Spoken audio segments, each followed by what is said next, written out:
Picture this. You're enjoying a meal or laughing with friends when suddenly an odd involuntary sound escapes you, a hiccup. But what exactly causes this quirky phenomenon? Hiccups occur when a thin muscle below your lungs, the diaphragm, suddenly contracts in a sudden involuntary spasm. This spasm forces air to rush into your throat, causing your vocal cords to snap shut quickly. The result? That unmistakable hic sound that interrupts your breathing rhythm.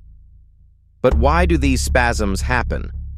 They can be triggered by eating too quickly, consuming carbonated drinks, sudden temperature changes in your stomach, or even emotional stress and excitement. Most hiccups vanish within minutes, but sometimes they linger longer than expected.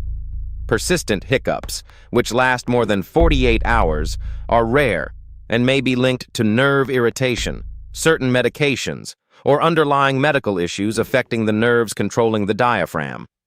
While most cases are harmless and temporary, hiccups can be surprisingly stubborn and disruptive.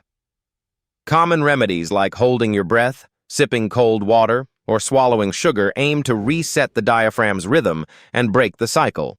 So, next time hiccups strike, remember, it's a fascinating reflex with a mysterious twist that reveals just how complex and finely tuned our internal systems truly are.